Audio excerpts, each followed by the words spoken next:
हूँ कि Jesus Christ का ग्रंथ का नाम बताओ। ग्रंथ करके नहीं दिया है। हाँ हाँ, क्या है? द गॉस्पेल ऑफ जॉन, वो सब क्या चीज है? बाइबल क्या चीज है? धार्मिक ग्रंथ है। ये कहाँ से मैन्युफैक्चर हुआ है? जस्ट टेल मी, कहाँ से मैन्युफैक्चर हुआ है? Of course, it was not printed in India. Bharatvarsh में ये पैदा हुआ ही नहीं था।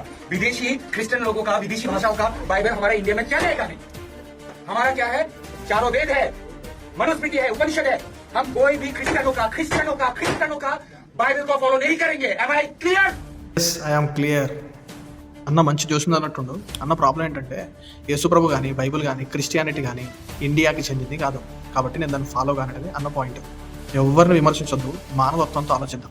మనం చదువుతున్న ఎడ్యుకేషన్ సిస్టమ్ మన దేశాన్ని కాదు, మనం వాడే మెడిసిన్, మనం వాడే టెక్నాలజీ, మనం వాడే టీవీ, రిమోట్, మొబైల్, ఇంటర్నెట్ ఇలా మాట్లాడుకుంటూ పోతే మనం వాడే దాదాపు చాలా వస్తువులు కూడా మన దేశంలోని కావు. ఇతర దేశాల నుండి కొనుక్కొని డబ్బులు పెట్టి మరి ఆ దేశంలోని టెక్నాలజీని, వస్తువుల్ని మనం వాడుకుంటున్నాం. ఎందుకు? మనకు అవసరం కాబట్టి. అంతెందుకు మాట్లాడుతున్న అన్న మెడలో బ్లూటూత్ ఉంది, అన్న వేసుకున్న సూట్ ఉంది. ఇదేది కూడా ఇండియన్ కల్చర్ కాదు.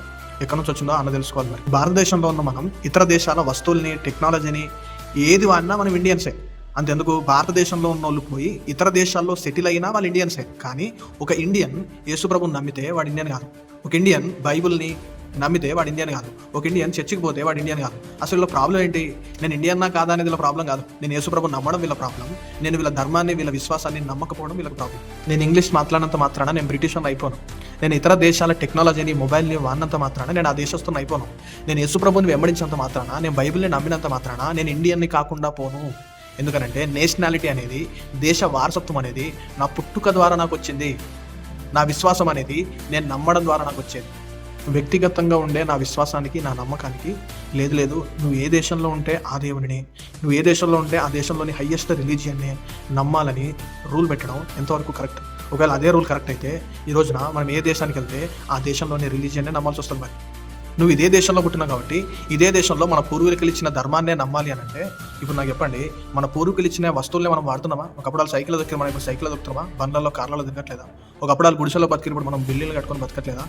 అంతెందుకు ఈ దేశంలో పుట్టి ఈ దేశాన్ని వదిలి ఇతర దేశాల్లో సెటిల్ అయిన భారతీయులు ఎంతమంది లేరు? కాబట్టి నేను ఈ దేశంలో పుట్టడం వేరు, నేను నాకు ఇష్టం ఉన్న దేవుడిని నమ్మడం వేరు. అసలు దేవుడు అంటేనే ఒక దేశానికి, ఒక స్థలానికి, కొందరు మనుషులకి, కొందరు జాతికే పరిమితమైన వాడు కాదు. యేసుప్రభు అందరి కోసం పుట్టిన దేవుడు. అందుకే ఆయన నాకు దేవుడవుతాడు, ఆయన అమెరికాలో ఉన్న దేవుడవుతాడు, ఆయన అందరికీ దేవుడవుతాడు. కాబట్టి ఈ ఒక్క దేవుడు ప్రపంచం మొత్తానికి దేవుడు. కాబట్టి ఈ దేవుణ్ణి ఏ దేశంలో పుట్టిన వాడైనా నమ్మొచ్చు.